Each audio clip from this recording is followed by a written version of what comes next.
Hi, this is John again with my 2002 Explorer that I love driving, but it does keep me busy as far as keeping it running after all these years.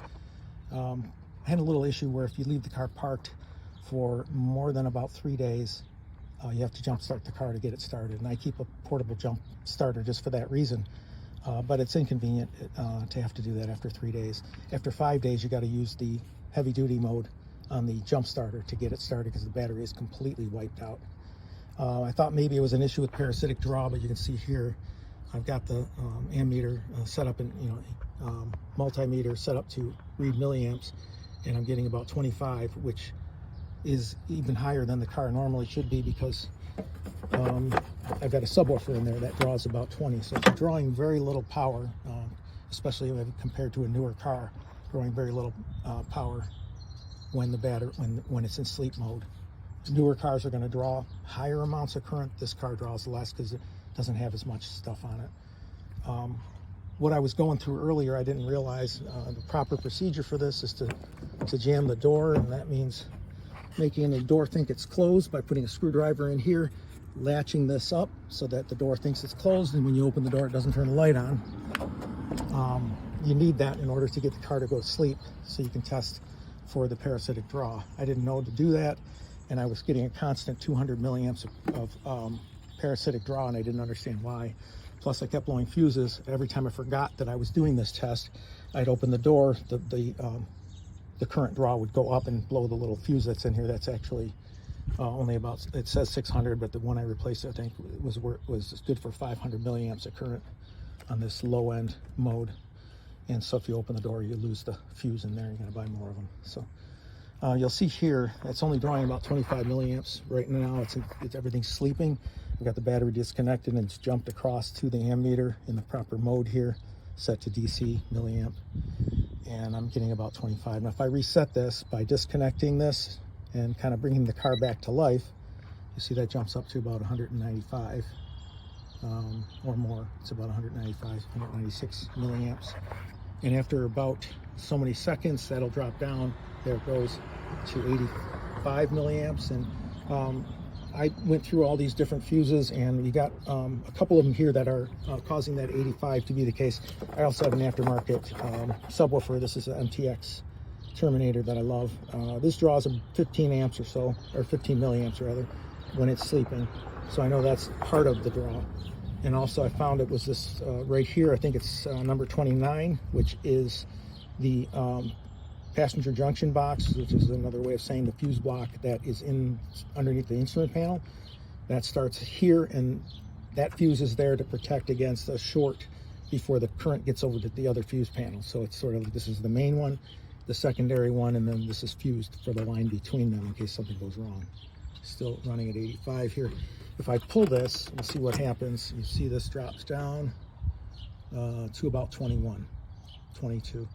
So most of the draw is coming from that, and I put it back in. Now it's back up to almost 200. And now I'm going to pull the what's called keep always on power. That's number 15. And you'll see what happens if I can get that out of there. I can bring the tool with me. Now it goes to about 22, 23. So those actually might be, when it's in this sleep, semi-sleep mode, it could very well be that both of these fuses are really doing the same thing. One of them is to keep always on power, and the other one is the passenger junction box, which really I think equals the same thing. It's really two fuses that are doing the same thing. One's a fuse on the way to the fuse box, and the other fuse is after it goes to the fuse box and runs the timer for the lights, for the radio, and so on. So it's really the same fuse, and you're seeing it drop almost down to nothing. If I disconnect this other one, which is the subwoofer, I may have to set the phone down for this one, but you see that'll drop down a little bit. So that's about 15 milliamps for the subwoofer circuit. And now you'll see eventually, if I waited long enough, you'll see that drop down to about 10 milliamps. So we're not seeing a lot of, put that in one-handed, I'm getting good at doing stuff one-handed.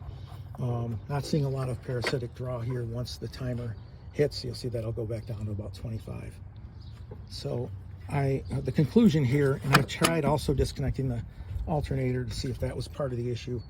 The charging system seems to be working because the battery charges, it just doesn't hold a charge. It's about a 1-year-old Costco battery. This car came with something they don't really have anymore, which is this cover. It's supposed to keep the battery from shorting across here, keeping the battery clean underneath and therefore not allowing shorts to occur. But so you can't really see the battery, but it's about a 1-year-old Costco Group 65 battery that I'm going to go and take back and see if they'll honor their warranty on it, because this battery is only about a year old, and the one before that didn't last very long either. I haven't had great luck. There you see it's dropped back down 25 milliamps. That's not going to kill a battery in 3 days. So I haven't had great luck with the Costco batteries as of late. They used to be great. I don't know if anybody else has had that same experience. I'd be interested in knowing in the comments if you're having the same issues with the Costco batteries that I have.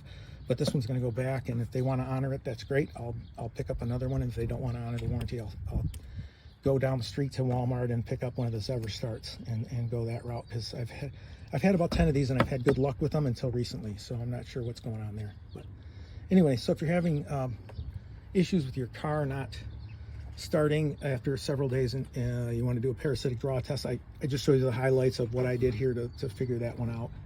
And just be careful what you're doing, working around this stuff, and before disconnect the battery first before you do any of this other stuff. So all I've done here is just disconnected the negative side of the battery and connected that circuit. So the only way it gets through from the cable to the terminal is through the ammeter, and the ammeter is set to 600 milliamps maximum, and it's well underneath that now.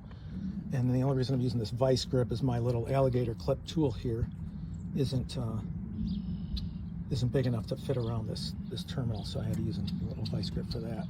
But one of the learning experiences I had here is make sure you block, or rather jam the door, so that you're not having those lights turning on and resetting that timer every time you open and close the door. So be interested in hearing comments on this. I think it was a good learning experience, and I also think it pointed me in the direction of taking this battery back. So if you have any questions, comments, anything, let me know. Thanks.